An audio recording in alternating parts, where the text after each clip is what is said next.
The juncture I've got you at, like you said, like Plfugger is really growing. When you came in, there were 3 offices. Is that right? Or is that what you mentioned?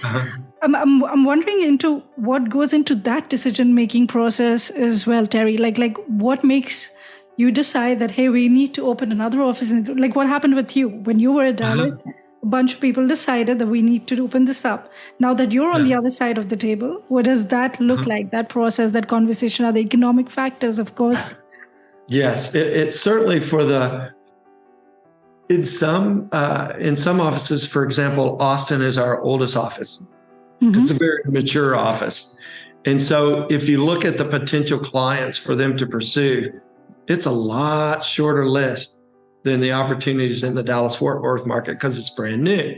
So as an office starts to mature, you're like, okay, so where can I start to take that knowledge and expertise where it starts to mature to push it out into new opportunities? And so Corpus Christi was one of those for us, where we had one of our most senior shareholders and senior project managers in our Austin office. We asked him if he would, we were already doing work in the Corpus area, let's make it a legitimate thing.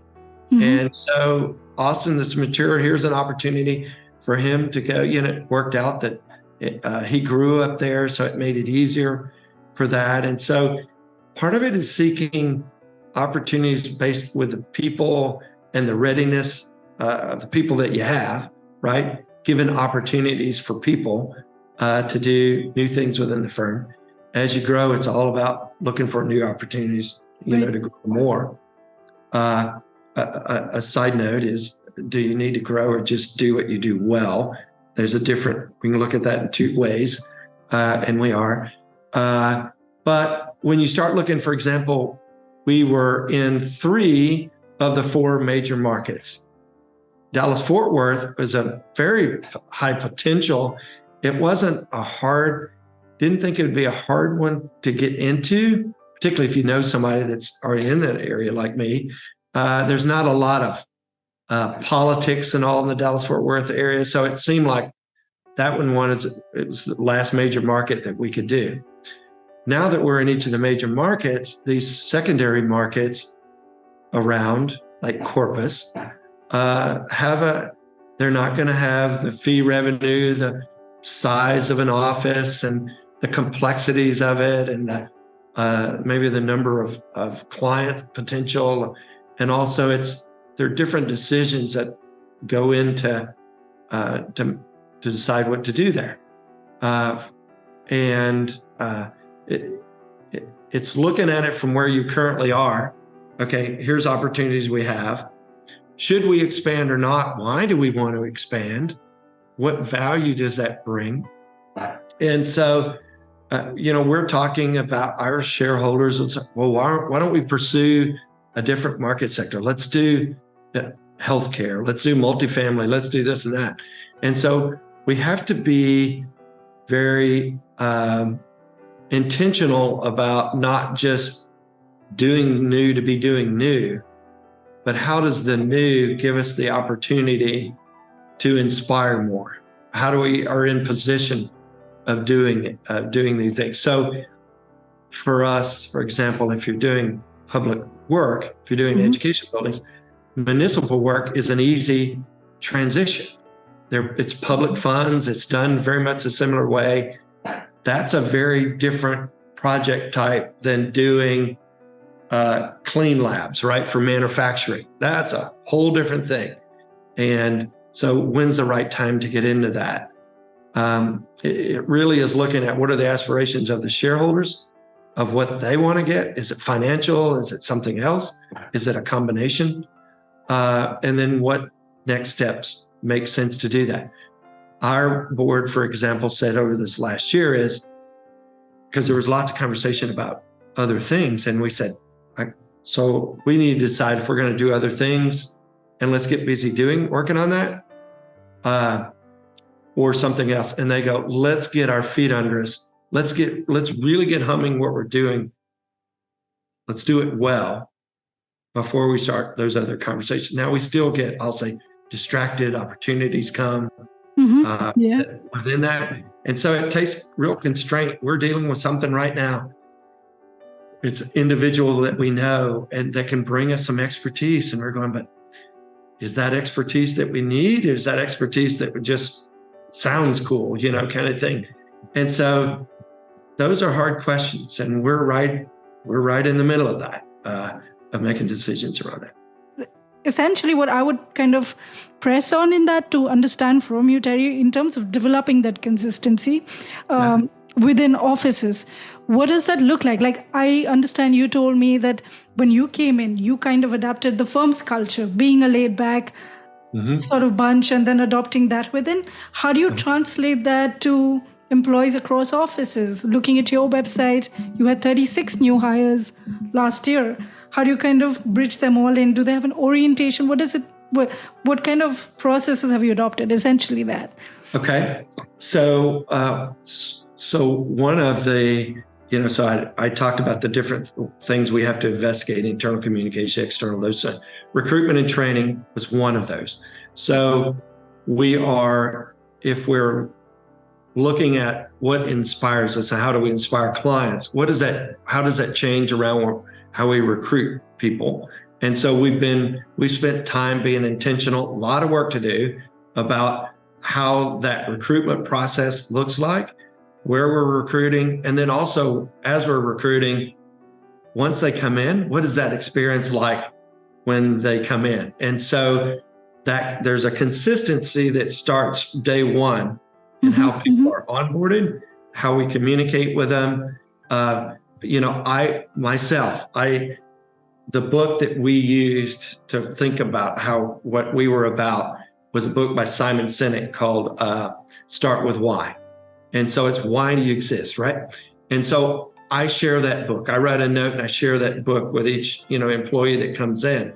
And so that they know, okay, this is where we're about this. Now, if I want to know more, I can read that book. And so it starts to set in motion this idea about inspiring clients. And so that's important at the recruitment process. I try to be very transparent with both shareholders and employees. Every quarter, I do a state of the firm. I talk about the finances, the good and the bad and everything. And I spend a little bit of time looking back, and then we spend a little time looking forward. It's about an hour, but it's well attended. And I think it's just, here's kind of what's going on. With my shareholders, they're the ones who have to replicate the vision, if you will. And so that means with shareholders, I'm meeting with them once a month after we do a board meeting. I meet with them once a month to tell them everything that's going on, kind of what kind of expectations may grow out of that. So they are it's again transparent. They know what's going on, so they can help to replicate what we're trying to do. When that whole foundation about our why, it was bringing the shareholders together. I didn't know where it was going to go. I had my own ideas about what it was going to be. It ended up something a little different than what I wanted, but it was a rally cry. It was brought us all together through this, basically a weekend, to really say what it is we're all about. So that brought us together, and everything's been building on that. These action teams that I have, internal, external communication, craft and product, recruitment and training, we've got action teams that focus on that, and shareholders are in those. They make it, all shareholders are on one of those teams, and we'll bring others in, but they're a part of deciding where we go. Before I arrived, I said, we were kind of multiple firms within a firm. And Mark Lamb, our COO, did a great job of going, okay, we've got to provide some consistency that you're asking about. So he said, what I'm going to do is I'm going to give you a model that I think is going to be the best for us. So he gave a model about kind of our structure of our, somebody that comes into our firm, how they get trained up, what role they play on a project. He set that in motion. Some things have been successful about it, and some things haven't been. And so part of our question is, why? We got a model here.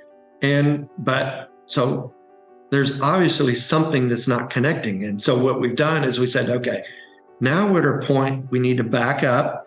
We need to now say, here's the model that we have, but what changes would you make to that model that would make us better?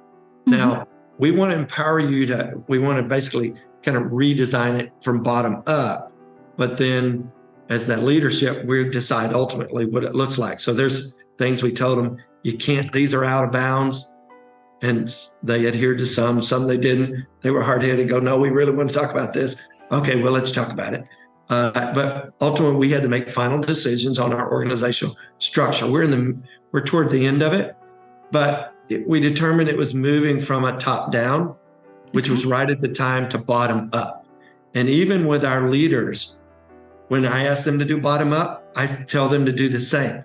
You've got to go to your people and do bottom up. Who's best to do the training of a young PA?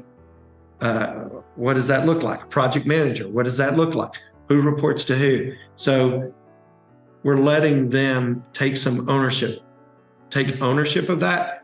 They don't have carte blanche because they want, there's discussions around, we want to hand off and get for contract administration. When it goes in the field, hand it off. We're like, no, that's not the way we want to do things. We don't like handoffs. We want consistency, and there's various reasons for that. But so those are some of the things that come quick to mind of building consistency within the organization. And I think to tie the offices together, because these managing principles are updating our organizational structure within each office, they're now, because they're having to come together and build consensus to present, there's a lot more likelihood that we're going to have consensus of complementary organizations throughout the firm.